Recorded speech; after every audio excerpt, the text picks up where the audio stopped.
Yes, kanonye mbifurize igicamunsi cyiza, igicamunsi cy'umugisha kurotwa mu masaha yo ku gicamunsi, igicamunsi cy'umugisha kurotwa mu masaha ya nimugoroba, igicamunsi cy'umugisha kurotwa mu masaha mu gitondo, iraza guterwa n'ukuntu ingengabihe yawe ihagaze.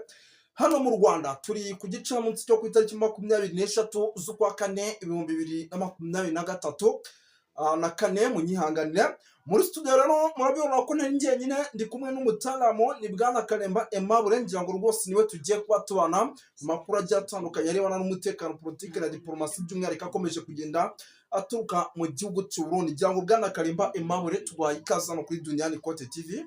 Yes, Bwana Moses nongeye kugusuhuza ari nako nsuhuza abakunzi bo kuri Duniani Kote TV. Yes, birumvikana n'amakuru agiye atandukanye tugiye kuba twinjiramo arebana n'umutekano, politiki na diplomasi. Uwitwa Ndakugarika ngo yashatse kurwana mu nama na Neva wabimenye. Ndakugarika yongeye guserera n'uwitwa General Neva cyangwa Evariste Ndayishimiye bitewe n'ibikorwa byinshi bitandukanye. Evariste Ndayishimiye ari kugenda ahuriraho n'uno mugabo ariko bose nibabyumvikaneho neza 100%.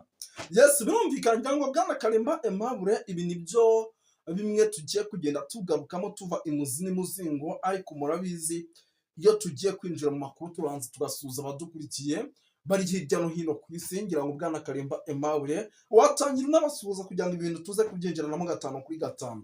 Mbere na mbere ndabanza gusuhuza abakunzi bacu badukurikirana bari mu gihugu cy'u Rwanda, amajyepfo, amajyaruguru, iburengerazuba bwaryo, iburasirazuba bwaryo, ndetse kandi nkanasuhuza abakunzi bacu baherereye ku magabane wa Afurika mu gihugu cya Uganda.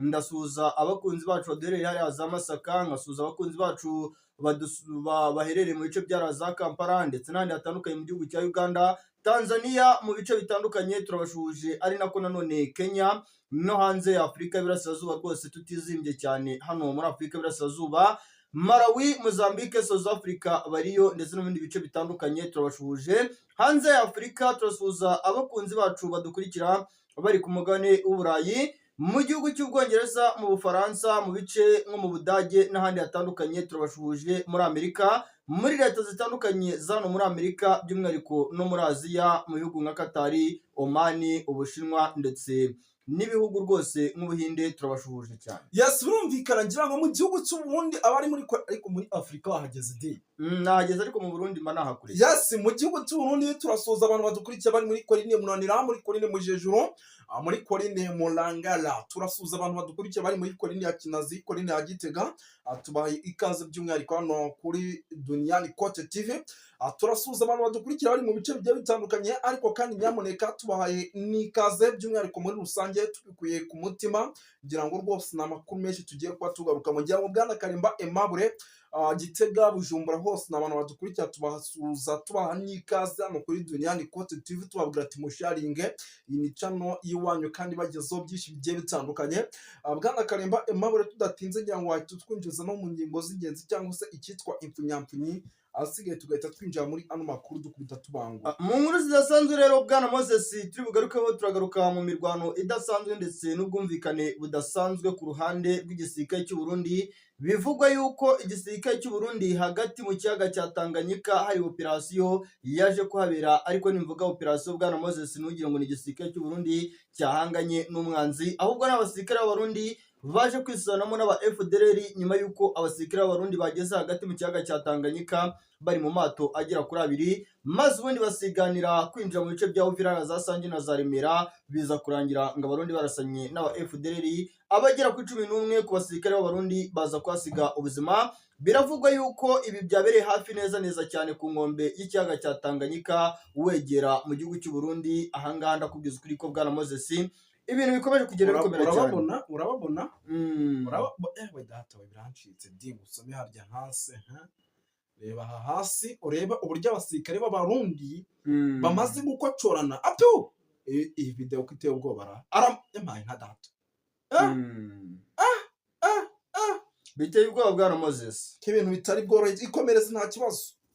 Turagaruka ku ruhande rw'icyitwa imbonerakure zikomeje nazo guhura n'ikibazo gikomeye cyane cyo gukubitwa ahababaza cyane n'icyitwa umutwe wa Red Tabara mu bice byariya mu kibira. nyuma y'uko igisirikare cya Repubulika ya Congo FARDC gikomeje gukubitirwa muri iriya misozi ya hariya mu ishyamba ryo mu kibira. Ubu nta kindi gihari ni uko igisirikare cy'u Burundi cyamaze gufata umwanzuro wo kohereza imbonerakure hariya ku butaka bwa hariya mu kibira kugira ngo babashe kuba bahangana bidasubirwaho cyane n'uyu mutwe wa Red Tabara. Ariko Red Tabara ikavuga yuko nayo itakomeza kwihanganira kuba ikomeje koherezwa yonyine n'aba FDLR bakajya kwicwa n'umutwe wa Red Tabara. Niko kandi nanone inyuruza mutungo ku ruhande rw'igihugu cy'u Burundi ku banyepolitiki ba kino gihugu bikomeje kugenda byiyongera. Byose turabyinjiramo indani kwa ndani kandi tugaruke ku bihugu bigera kuri bibiri bivuga yuko ngo nabyo byaba bigiye gucana umubano n'igihugu cy'u Burundi nyuma yuko igihugu cy'u Burundi baje gusanga ngo ari igihugu kidashobotse mu bijyanye n'ibikorwa runaka cyangwa se no kumvikana by'umwihariko mu masezerano yari yagiranye hagati y'ino bihugu byo mu burengerazuba bw'isi. Birakomozwaho cyane n'igihugu cy'Ubufaransa, hagakomezwa ku gihugu cy'Ububiligi. Benshi bakavuga bati se igihugu cy'u Burundi nacyo kiba kimaze kumenya ubwenge, kiba kigiye kwiyomora ku Babiligi, bigaca amarenga yuko hari ibikorwa byinshi byari bigiye gukorerwa hano mu gihugu cy'u Burundi, ariko biri kuvuga yuko byamaze guhagarara bitewe n'uko igihugu cy'u Burundi kitabyubahirije neza ijana ku ijana. Yes, birumvikana ngira ngo ni byinshi cyane bikomeje kugenda bivugwa ariko kandi binatangazwa.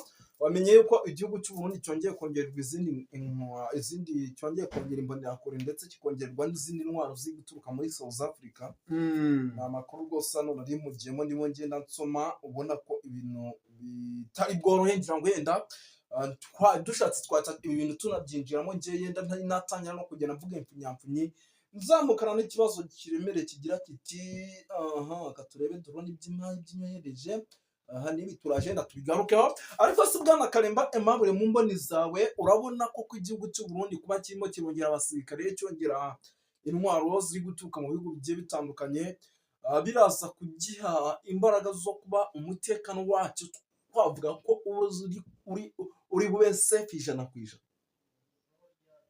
Kuvuga ngo imbonerakure bwana Moses uzizereyemo yuko arizo zazana umutekano hano mu gihugu cy'u Burundi, ibi ni ibintu bigoranye cyane kuko dukurikije imigirire y'imbonerakure kenshi usanga ari imikorere isa neza cyane n'iyo cyitwa FDLR cyangwa se cyitwa Wazalendo. Bwana Moses ukabona yuko izi mbonerakure ni imbonerakure akenshi zoherezwa mu bice byinshi bitandukanye. Ni kereka niba haba muri misiyo baba bafite harimo misiyo zo kwica cyangwa se guhungabanya umutekano w'abaturage. N'imbonerakure ubundi njye yivuze imbonerakure mpita numva aba FDLR cyangwa nkumva guhohotera cyangwa se guhungabanya umutekano n'ibikorwa by'abaturage mu gihugu cy'u Burundi cyangwa se no mu bindi bice runaka imbonerakure zishobora kuba zakorezwamo. Dukurikije izina imbonerakure zubatse cyane risa nk'iry'aba FDLR, dore yuko harimo n'aba FDLR benshi bafatanya n'imbonerakure mu bijyanye no gufata imyitozo itandukanye.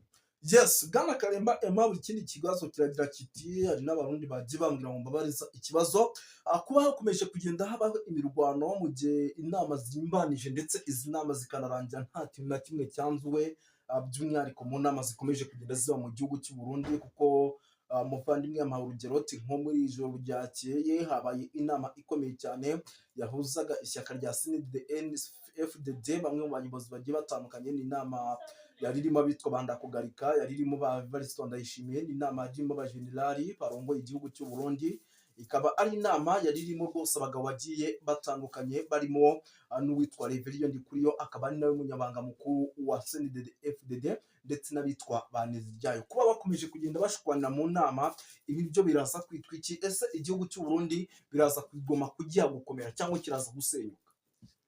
Ku ruhande rw'igihugu cy'u Burundi aka kanya bwana Moses ni igihugu n'undi cyamaze gusenyuka, cyangwa politike cyane zikoreshwa mu gihugu cy'u Burundi usanga ari politike cyane ziganje mu gushyigikira akarengane cyane kaganisha ku ivanguramoko. Iri vanguramoko rero rikomeje kugenda rigaragara mu gihugu cy'u Burundi kenshi ni naryo ryasenyuye iki gihugu cyane, dore yuko abanyepolitike b'iki gihugu bakomeje no kugenda basa naho bagaragaza yuko impamvu politike ya kino gihugu yakomeje kugenda isenyuka ngo nuko hagira gutya ngo hagafatwa bamwe mu bayobozi ngo bakora n'ibihugu bya muri Afurika y'Iburasirazuba cyane, ngo akaba ari nayo mpamvu ibintu bikomeje kugenda bisenyuka. Ahangaha hagakomozwa ku bihugu bitandukanye bishinzwe ko ngo bishobora kuba byateza umutekano mukeya hano mu gihugu cy'u Burundi. Ariko bwana Moses gushyamirana kwa buri munsi ku ruhande rw'abanyepolitike ni ibintu bigiye gushyira mu irimbukiro rikomeye cyane iki gisirikare cya FDNB cyane, dore yuko turakomoza ku banyepolitike, ariko buriya iyo uvuze politike cyane, ni politike ni ikintu cyagutse.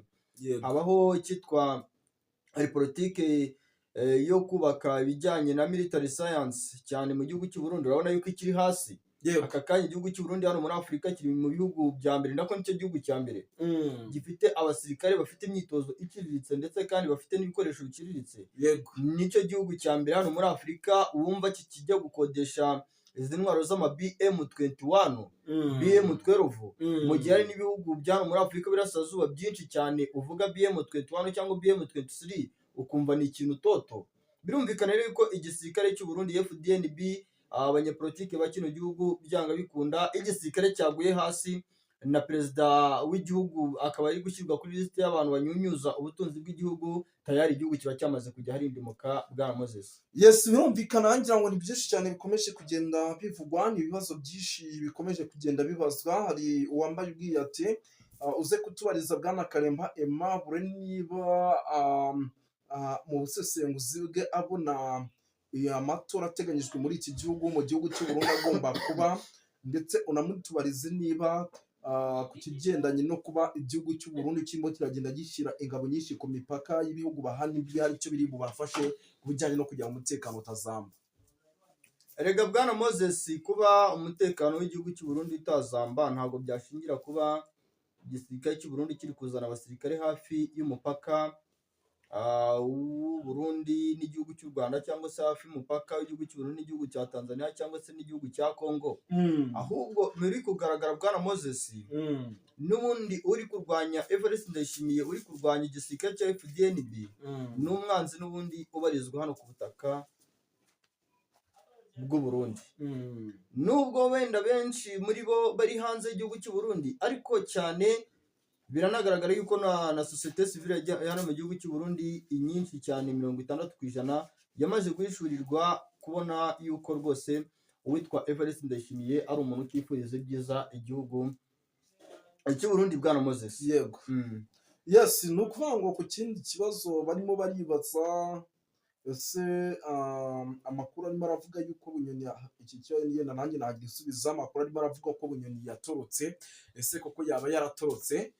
Ngira ngo ikintu mugomba kumenya kandi mugashyira mu mutwe, ngira ngo njye na Bwana Karemba Aimable nitwe twababwiraga ati ku kijyanye n'uwitwa Bunyoni, ariko ku ruhande rw'ibyuma bazi no kutubwira ku kijyanye n'amasaha nitwe twababwira n'iminota, nitwe twababwiraga tuti ku kijyanye n'uwitwa Bunyoni, ku kijyanye n'uwitwa Bunyoni, Bunyoni yaraburishijwe. Yaraburishijwe, ariko aburishwa n'igihugu cy'u Burundi n'ubundi nyirizina. Muri uku kumuburisha rero, amakuru namaze kwakira ya drone zirimo indani, Bwana Karemba Aimable arimo aremeza ko uyu Bunyoni muri uku kuburishwa kwe ngo hari ibibazo yagiye guhatwa n'abashyigikiye General Neva, ndetse bashaka yuko uyu mugabo yongera kuyobora igihugu cy'u Burundi. Ikibazo cya mbere kirakira kiti, ese koko Neva agomba kongera kuyobora igihugu cy'u Burundi cyangwa ntabwo agomba kuyobora? Urumva uri hariya muri kasho, nta kindi kintu utekereza, tayari uhita uvuga uti agomba kuyobora. Ikibazo cya kabiri kiragira kiti, ese koko hari ikijyanye na kudeta murimo murategura? Kuko buriya Bunyoni ngo ni umwe mu bantu ngo bashobora kuba bari muri gereza bikagatera kudeta. Ibyo nabyo abihakana yivuye inyuma. Ngira ngo umuvandimwe yambwiye ko rwose uyu Bunyoni ngo ajya ahatwa ibibazo byinshi, ariko ibibazo ngo akabisobanura neza cyane, ndetse akanagaragaza yuko nta kintu na kimwe bishobora kubangamira ku mutekano ukomeje kugenda ugaragara mu gihugu cy'u Burundi, bya muke cyangwa se muri, ndetse nta n'ibyo bishobora kubangamira mu matora. Abwira yuko afunzwe kandi arafungishijwe ijisho, nta kintu na kimwe kiba ashobora gukora ku gihugu cy'u Burundi, ndetse aramutse anagikoze cyamenyekana. Ibi nibyo we yisobanura avuga. Ngira ngo Bwana Karemba Aimable, hari ikibazo hano kikureba. Ngira ngo nahoze kabigikomozaho, ni ikibazo kijyanye n'ibi bihugu birimo biratera inkunga igihugu cy'u Burundi kugira ngo bigifashe mu bijyanye n'ibihe bitari byiza kirimo. Ese ibi bihugu byo nta buryarya bifite mu kuba ahubwo bishaka koroka igihugu cy'u Burundi? Ko politike ya Afurika tumaze kubona yuko sinzi ubu ukuntu imeze, tumaze kubona yuko politiki akenshi yinjiwemo n'ibihugu by'amahanga, uko byagenda kose icyo gihugu bagishyira hasi. Ku ruhande rw'abanyepolitike b'igihugu cy'u Burundi ntabwo bareka kwinjirirwa, dore yuko witwa Evariste Ndayishimiye yakomeje kugenda aterwa umunsi ku munsi, Yego. aho kugira ngo igisubizo agishakire ku ruhande rwe cyangwa se agishakire ku nshuti ze n'abavandimwe be ba hafi, ahubwo agakomeza kugenda yitabaza ibihugu byo mu burengerazuba bw'isi. Bikaba bikomeje no kugenda binavuga yuko ibyinshi muri byo bikomeje no kugenda bimwigarika, Yego. kuko byamaze kubona yuko nta nyungu na nkeya bishobora kuba byabona mu gihugu cy'u Burundi hakurikijwe ibyo batekerezaga. Ariko ku ruhande rwa bino bihugu cyane cyane byo mu burengerazuba bw'isi, ntabwo natinya kubyita ibihugu by'ibigome. Yego. Iyo babonye ubwo aho bahera bagucengera kugira ngo bagusubize hasi, cyangwa se niba uri no hasi koko bagushyira ikuzimu, barabikora rwose 100%. Ni nayo mpamvu ubona yuko ibi bihugu impamvu bikomeje kugenda byivanga muri politiki y'igihugu cy'u Burundi cyangwa mu bikorwa bitandukanye by'igihugu cy'u Burundi, nta yindi ihari n'ubundi ni ugushakisha uburyo ki bakomeza kubasubiza hasi cyangwa se bakabakoloniza mu buryo bushyashya butari ubusanzwe. Igihugu cy'Ububiligi cyakinjira mu bintu byawe, Ubufaransa bukinjira mu bintu byawe, ukibwira yuko icyo gihe ugifite umutekano. Reka icyo gihe rwose biba byahise bikurangirana mu buryo mwese cyangwa ubundi. Ngira ngo turimo turanagenda tunagana ku musozo, kuko nahoze mbona amakuru ari menshi, ariko ngira ngo ntabwo twagenda tutabwiye abantu ku mupaka Uvira, ku mupaka wa Kongo ndetse n'igihugu cy'u Burundi uko situation ihagaze. Bwana Karimba Aimable, ngira ngo ibi byinshi cyane urabikurikirana. Ese kuri uno mupaka wa Uvira ndetse n'igihugu cy'u Burundi amakuru mufiteho ni ayahe kugeza amagingo aya? Ese imyiteguro ihagaze ite hagati ku mpande zombi? Ku ruhande rw'umupaka wa Uvira cyane n'ubundi ku mupaka uhuza igihugu cy'u Burundi n'igihugu cya Kongo mu bice bya Uvira, ubu situation ihari nta yindi nuko igisirikare cy'u Burundi biri kuvugwa ndetse bikiri kuvugwa cyane yuko igisirikare cy'u Burundi gikomeje kugenda kisanga mu cyitwa ihurizo rikomeye cyane ry'uko gikomeje kwikanga yuko M23 yaba yaramaze gushyika muri biriya bice bya Uvira. Aba baturage tubona ari abanyonzi, abenshi tubona ari abamotari bari gusisibikana bajya mu bice byindi bitandukanye. Ngira ngo mwagiye mubibona yuko n'abasare rwose bo mu bwato hariya za Tanganyika, abenshi bakomeje kugenda babafata babatwara mu magereza, babashinza yuko bamwe ngari aba M23, babashinza yuko ngari nasize M23. Ariko bwana Moses, situation yo idasanzwe ni kuri iriya situation yaje kuba hagati y'abasirikare b'Abarundi, byaje kuvuga yuko barasanye n'aba FDL bisuranyemo ubwabo, nyuma yuko abasirikare b'Abarundi bavuze bati twebwe ntabwo tushaka kongera kuraswa n'umutwe wa M23 mu kiyaga cya Tanganyika. FDL nayo iravuga iti rero ntabwo tuzaba ibitambo bya Kisekedi ngo tube n'ibitambo bya Evariste Ndayishimiye, muze tujyane kandi tugende ku murongo umwe, niba turasa natwe twarase. Biza kurangira n'ubundi bivuzwe yuko ibi bintu byaje no gutera ikibazo gikomeye cyane, kuko nk'ubu mu kanya ndimo ndavuga abarenga hafi 16, ariko ubu ngubu biravuga yuko abarenga 26 bamaze kwasiga ubuzima. Urumva yuko atari ibintu byoroshye. Bivuga yuko harimo abasirikare b'Abarundi bagera kuri 21 ndetse n'aba FDL bagera kuri 5. Bwana Moses, yes, birumvikana tugiye kuvuga bwakira bwaca, kuko amakuru ni menshi cyane arebana n'umutekano, politiki na diplomasi. Abantu icyo bari budufashe rero baze kwibuka gusharinga, by'umwihariko aho mushiti yawe iri bisharinge uyiha amakuru nayo yumve uko situation ihagaze. Ngira ngo kuri mikoro ya mbere yari Moses nk'ibisanzwe, kuri mikoro ya kabiri ni Bwana Karimba Aimable. Murakoze cyane bakunzi ba Dunyani Kote TV.